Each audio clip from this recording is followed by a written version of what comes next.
at Summit 4x4 in Prescott, or is it Prescott? I'm going to have to ask that question. Either Prescott or Prescott. I think it's Prescott. We're going to find out about that. But we are at Summit 4x4, and we're going to meet the owner, Jesse. Jesse, how you doing? Good to see you. Good. How are you? Good. Thank you. And it is Prescott, like biscuit. There's a downtown here with like an old saloon or something. I remember having lunch with my wife there, and Doc Holliday walked in, and someone else with a little mustache. Oh, yeah. They had guns. Is that still here? It is. It's the Palace.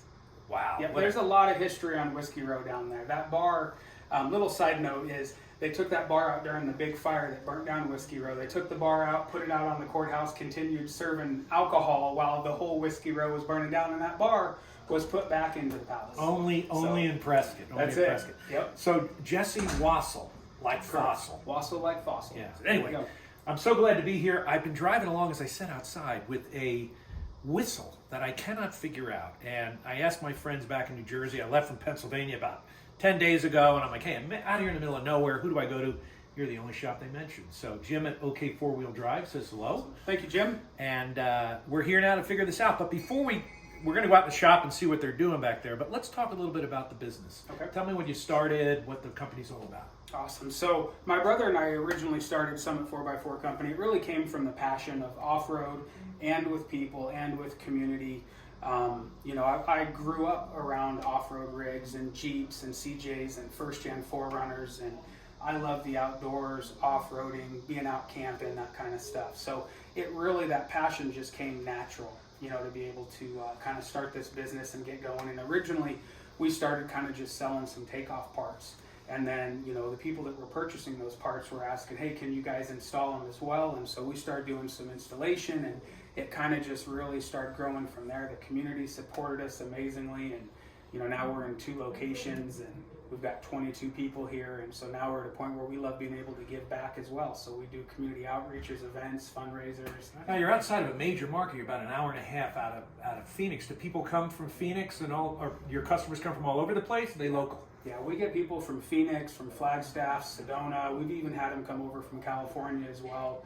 We get a lot of people that are traveling through on vacations that stop in to say hi, and so we need to make sure you get a shirt and a hat and some stickers. That's right. Swinging That's right. I'm too, flying so. my goose gear here, so I'm going to have to change that. But I'm one of them. I mean, I came from Tucson this morning, and I'm thinking if this whistle doesn't get fixed, I could end up in the middle of the desert with whistling. Yeah, or who knows what? Who knows what it could be? So, so I'm sure glad I found you. But I'm on my way to Loveland, then I'm on my way to Yellowstone, then I'm back across the country. So it's really important to know who some of the best providers are around here, and that's what I'm excited about, meeting you guys and seeing what the shop's all about. Let's go back and take a look at the shop and explain a little bit about what's going on back there. Absolutely. So back in the shop, 2 bays, and I think you said you had another shop nearby.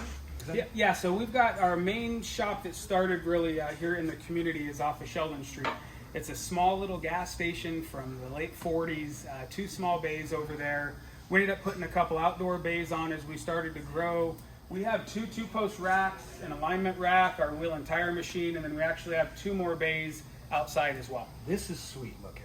Look at this. this. Oh my thing. gosh. Yeah, this thing's This is like you're stripping it down and starting over again? So what we're doing is we're doing coilovers in this. Up on the front here, customers started this build, and these, as you know, as the Broncos are coming about, we're seeing a lot of these first-gen Broncos. We actually had 4 or 5 of them at one time inside the shop here. So we're doing some custom work on this. You can kind of come over here and see this first little hoop that we've got going on here. Look at that. So cutting a hole and sticking it in, right? That's just it, yeah. And these Broncos are people's prides and joys, and it was awesome to be able to get this thing in here.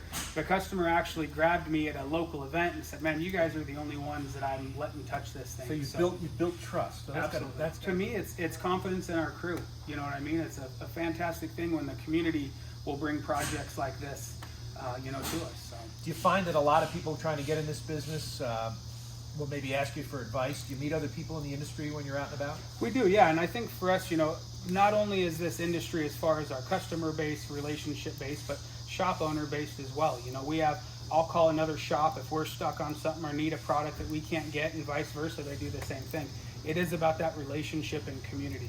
You should get together with Jim Osteg, because now that I remember, he started in a gas station too. Did he really? Yeah, he had a little gas station from the 40s or whatever, and right out of high school, started his little shop, bought the gas station, started to do repairs. Now, OK Four-Wheel Drive is a big player in the industry, just like you Yeah, are. Jim, if you would allow us to come out, I would love to bring me and maybe one of my crew out there and come There you check go, it Jim. out. So. Plugging it. Let's Yeah, do that. absolutely. Let's do that. It seems that you do a lot with Jeeps too. So is Jeep kind of your primary product, or what other brands do you work with? So I started the company as Summit Jeep Company.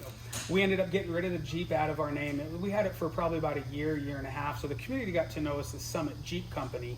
But it turned out to be really good because we started a Summit 4x4 company now, which opens the door to Toyotas and Super Duties, Ford, Chevys, all that kind of stuff. So we really work on any off-road rig, buggies as well, anything from an oil change to a full custom build. So yeah. Now we're going to feature you in Old Man's Garage. So I know you can cut metal and put in coilovers. But what are some of the key products that you sell here? So the majority of the customers come to us. They want suspension upgrades and modifications. And the cool thing that I love is what you like, I may not like, but that's not my job. My job is to help your dream to come true on what you're building and what you want to do. So really, the suspension upgrades is how it usually starts, and then it just goes from there, right? So they get a suspension upgrade, maybe a little bit bigger tires. Now they're going a little bit further, and now they want to use it as an overland rig. They want to camp in it. They want lighting. They want fridges. They may want a little bit more horsepower. We can do engine swaps here. We re-gear. We're really a full bumper-to-bumper custom shop that offers repairs and maintenance as well. So for those that are out there that are just getting into Overland, you need to find a guy like Jesse, because it's kind of a, it's a lifelong customer. It's the kind of relationship when you invest a lot of money in these kind of things, you have to have somebody you can trust. Absolutely. And I know that you came well recommended. So I drove 3 hours just to come to make sure that whatever that's going on in my truck, that someone that's reliable looks at it. So. Well, thank you for that. We appreciate it. Okay, so what's the result, Chris? Well, we've done 2 test drives. We've got all underneath this thing. We've checked over all the breathers, all the diodes, all over the engine, anything that we can, and it is quiet as can be. Not a single noise to be heard. So it's really not the truck, it's senility setting in. That's what it is. I'm the one that's whistling. I'm whistling on the brain. But I swear to you, this is happening. I'm going to record this thing. I'm going to make it a ringtone on my phone. I'm going to insist that everybody I meet at least listen to it, and I'm going to pass on the ringtone. We'll make it a mixtape by the time it's done. Could be the Summit 4x4 jingle. It could be. Our on-hold Yes. music Yes. can Just be that whistles. whistling music. If you're in Prescott, not Prescott, make sure you come over and see Summit, Jesse and his team. These guys are fantastic. I'm super psyched to was here. You'll be a part of my regular run-in whenever I'm coming up into northern Arizona. Awesome. Thank you so much. Really care, appreciate brother. it. Good to see All you. right. Take care.